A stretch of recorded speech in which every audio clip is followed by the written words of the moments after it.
You're listening to the Loudmouth Radio Network. Guys, I always like to share stuff that I find to be intriguing, that resonates. And this is definitely something that I've been working on actively in my present time period of my life, and recognizing the importance of it, and more so checking in with myself to make sure that I'm remembering to focus on the present.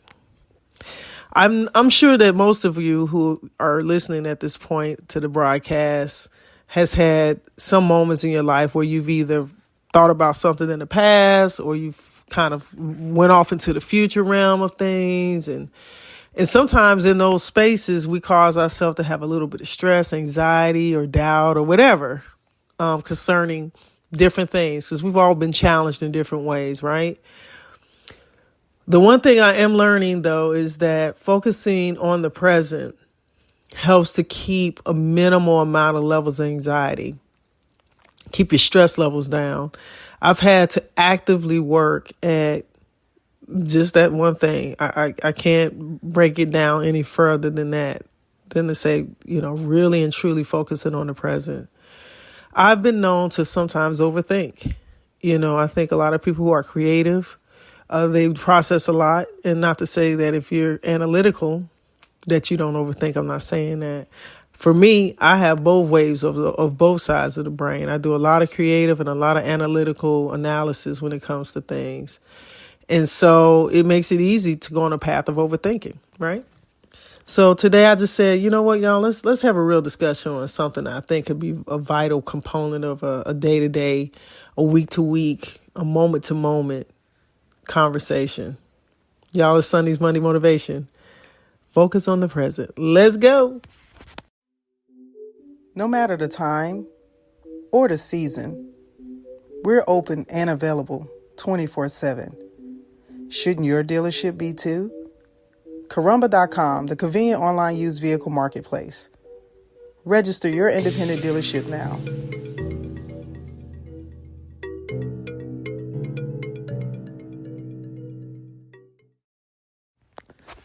There's a simplicity to the non-anxious way of thinking. Our personal inner narratives and our self-talk can weave convoluted worlds that have very little relation to our actual lives.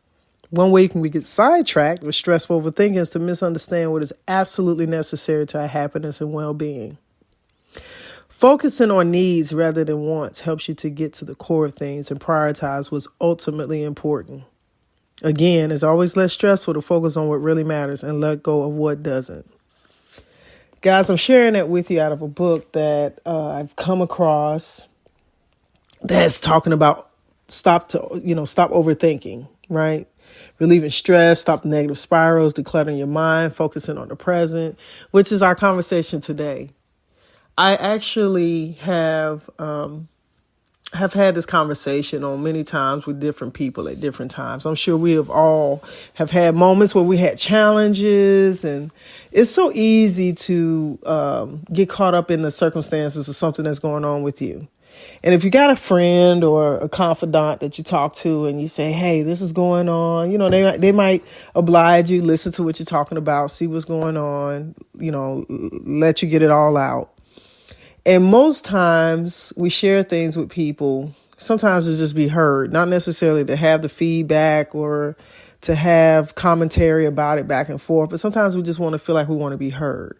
But then there's also those 1 or 2 times when you want that same situation to be the consideration, but you do also want to have some feedback.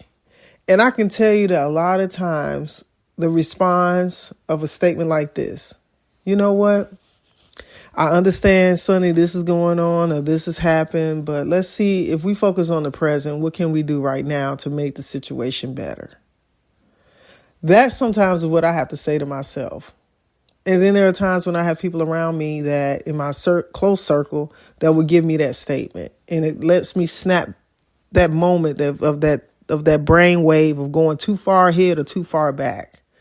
Because that is ultimately the recipe of so much stress for us. Isn't that amazing how something so easy, if we just, tilt it to the right or tilt it to the left, or just sit it and make it balance in the middle, of how we can, better deal with patterns of our life.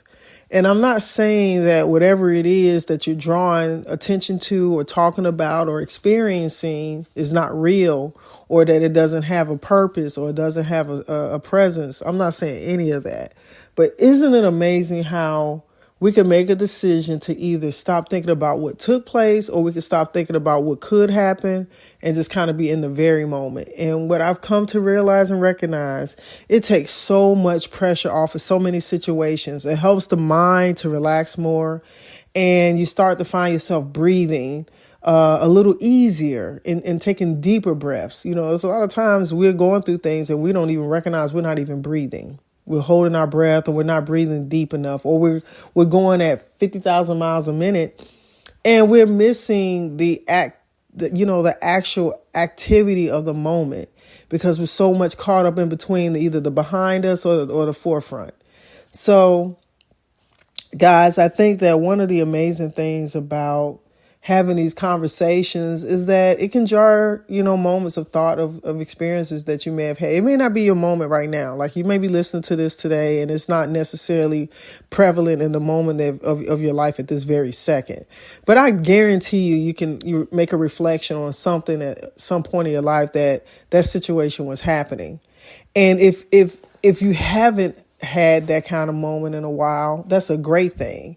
And then hopefully this can be a reminder of how important it is to stay in the present, right? Now, I'm not saying don't forecast, don't create your things that you got, your goals and ambitions and things that you want to accomplish. I'm not saying any of that, but I am definitely reflecting on circumstances that may not have fully shown itself to be in the most promising circumstance. And so there are things that sometimes they are either maybe are not where we want them to be, or we didn't have the outcome we had hoped for, or we're anticipating something, right? Anticipation in itself can create, questionable thoughts and things that makes us feel a little anxious, right? Or unsettled about. One of the things that I've come to recognize, as a producer with Loudmouth Radio Network itself, is that there's so much realm of opportunity. There are people that I want to talk with, that I want to interview, that I want to share with other people. And if I was to make speculation of how that would go, just based upon my own thoughts, it could lead me to a different scope of direction. It could maybe not allow certain people to come forth, or it could block me from being open to other considerations. So you'll be amazed that the attitude that you take can make the whole circumstance around things change. This book that I just mentioned, that I started out this section with in reading that little passage to you about, has a couple of things that I thought was cool. And they're considered attitudes. And I'm going to share with you a couple of those attitudes. Number one, focus on what you can control and not on what you can't. How important is that, right? There's different things that we've had that we listen to, or that we attempt to do certain things. And sometimes we're not seeing the full picture of it. We're maybe, looking at it impartially, or we're looking at it half, as they say, the glass half full or the glass half empty.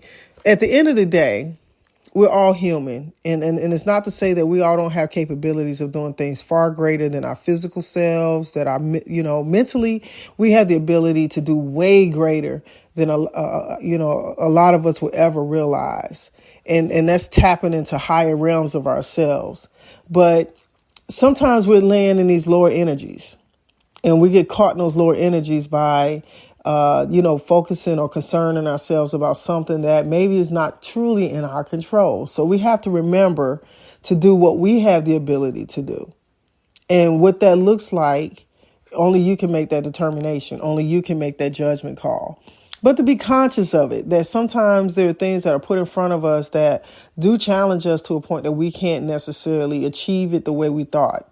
And so when those search situations or circumstances happen, you have to recognize, okay, what part of this can I control? What part of this can I control? And there, just taking that time, asking that question and looking deeper at the situation sometimes helps you come out of it even better, right? Or it takes away a lot of the pressure that may present itself because you have been focusing on what you can't control. Now, one of the other things that I think that is also important in that aspect is attitude number 2 from this passage. Focus on what you can do, not on what you can't. So here it is again. There's something that you may be able to have access to that you would need to finish a job. So take advantage of that part. Maybe there's another aspect of the job that needs to be done that you don't have the ability to make good on, or you don't have the ability to contribute. And so in those situations, you got to just stay in your lane, as they say. Focus on what you can do as your own deliverable and make good on it. The other thing that I've also recognized in myself, like it's easy to pile on a lot of responsibility to something, especially if you're in the middle of, or you're a perfectionist. A lot of us may have that drive where you're much harder on yourself than most people are. And so because you're like that, you tend to put a lot more on your shoulders or a lot more responsibility on your plate. And then you find yourself kind of drowning in what you put yourself in, because you're aiming for a level of perfection or a level of a result that has such a high level of expectation.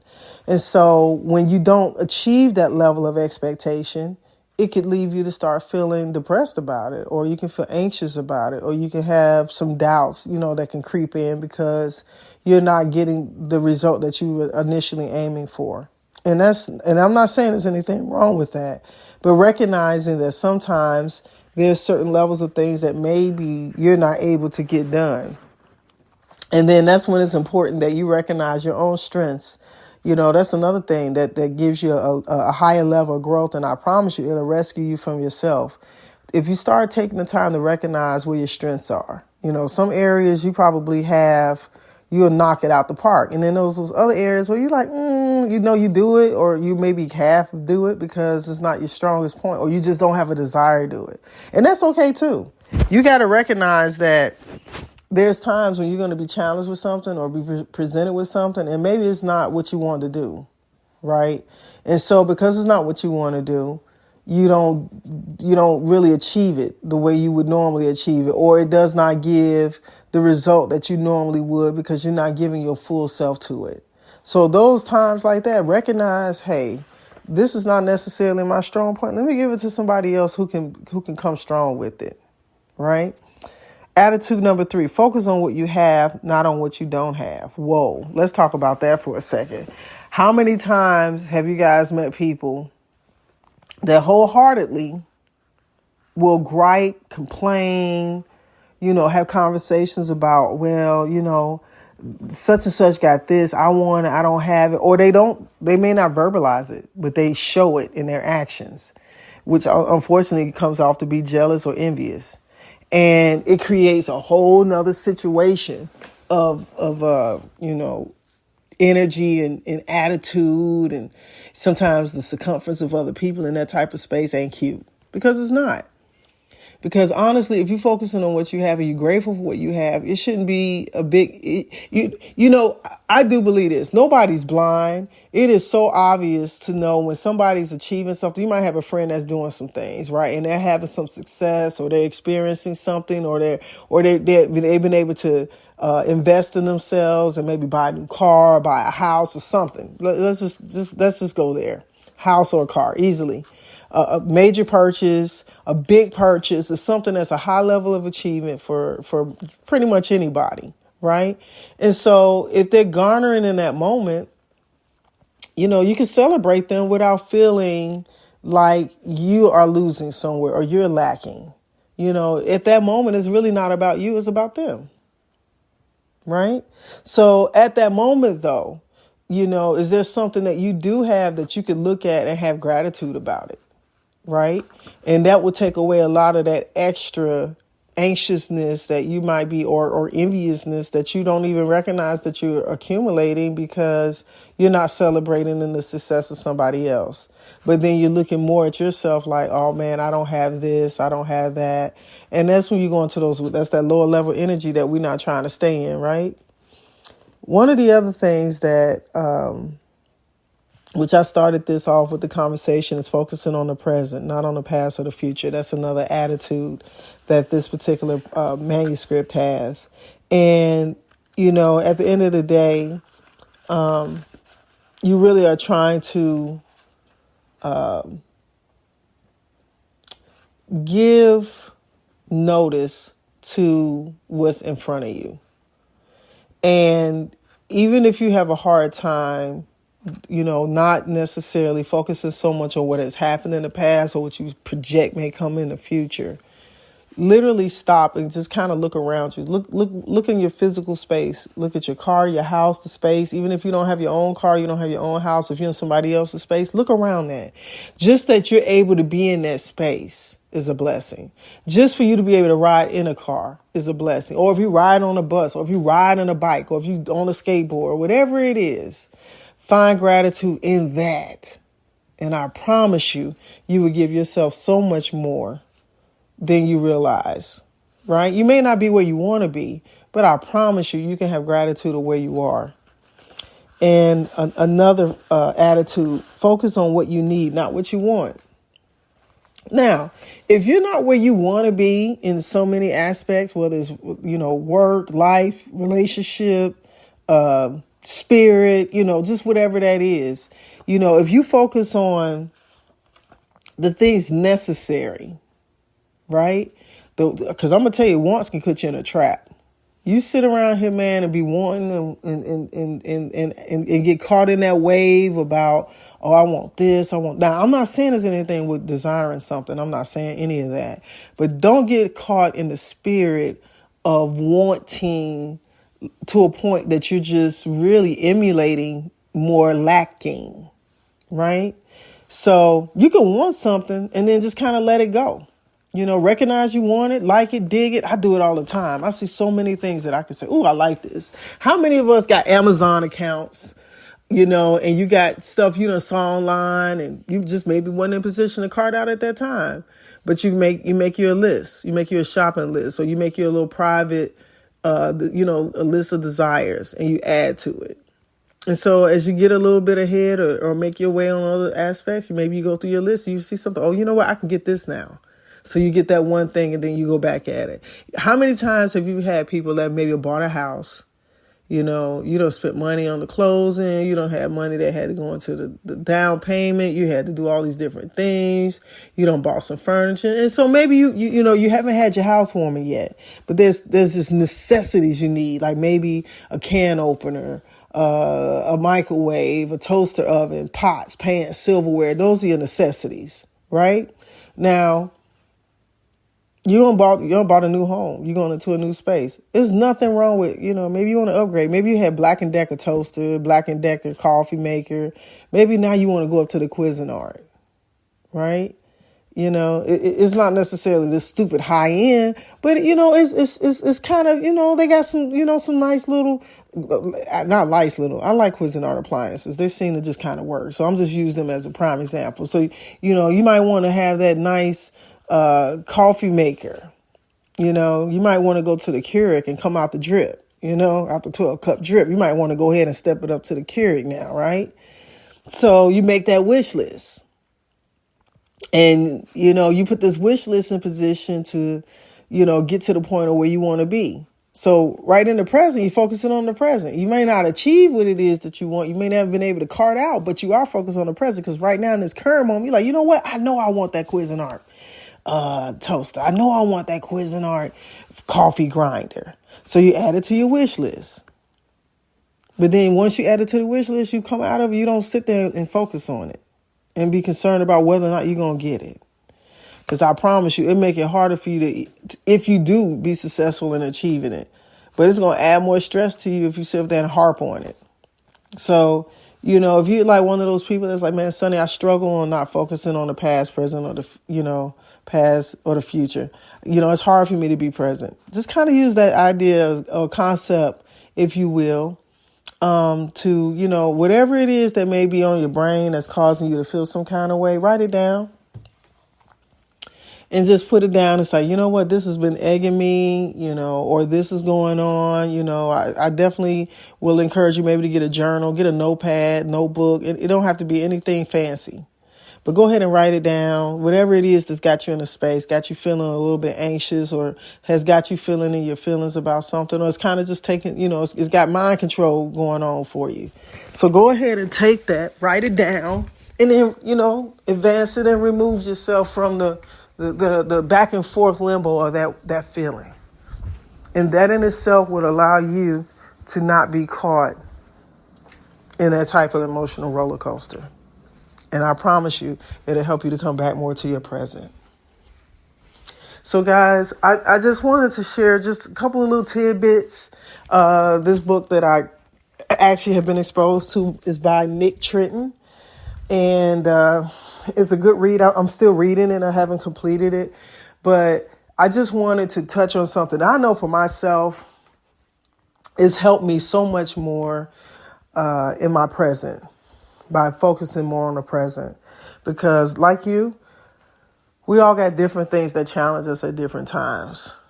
How we show up in those moments in time, a lot of times better constitutes how we come out of it. So today I want to encourage you. It's Monday, first part of the week. We are getting ready. You know what makes me have so much joy? And this is a future statement. I'm looking forward to the second week in March when time springs forward. I can't wait till longer days of sunlight. I'm going to be honest with you. I know for myself that I'm a sunshine lover, man. I love longer days of sunlight. I just have a more productive life.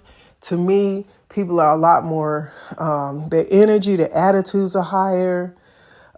People are more open to communicating, networking, socializing. People seem to be in better moods when the hours are longer, the daylight is longer.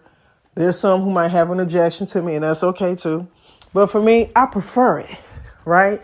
But today, I recognize we're February 27th. Right? We're not at March 12th yet. I think that's when time changes. But I can look forward to it. So for me, that's not creating something that makes me overthink. It doesn't give me a lot of stress. It actually gives me a lot of hope.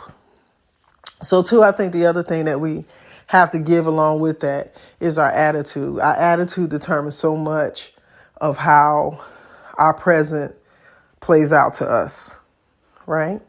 So I just wanted to encourage you to take note, kind of just catch us where we are, see how things are being assessed around you, what your attitude is towards it. And let's try to make it be something that fuels us, that gives us good energy, gives us good vibes, and gives us good synergy to move forward and be good and be all that we can be for ourselves, right? Because the better we are for us as individuals, the better we are for the world around us, right? So, guys, I hope that you're having a wonderful, wonderful, wonderful week already. I hope that you're living life on purpose and that things are already moving towards what you desire. Go ahead and just put it in the universe and put it in the scope of what you desire that to be and just go for it. I wish you nothing but love and blessing. All right, y'all, this is it. I'm going to holler at y'all next week. And look forward to more segments. Look forward to more content and new shows. This is Season 10, Loudmouth Radio. I'm out. Later. You're listening to the Loudmouth Radio Network. This episode is sponsored by Loudmouth.com, the #1 small business online network. We're putting the word out about small business. Put your business on the referral network online that wants to put the word out about you.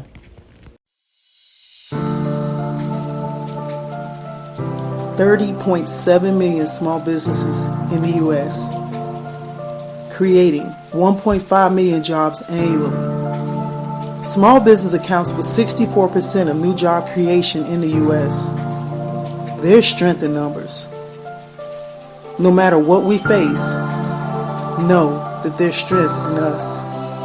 Because of you, we're able, We're capable, we're resilient, and we are available because we are small business. And together, we're the economy.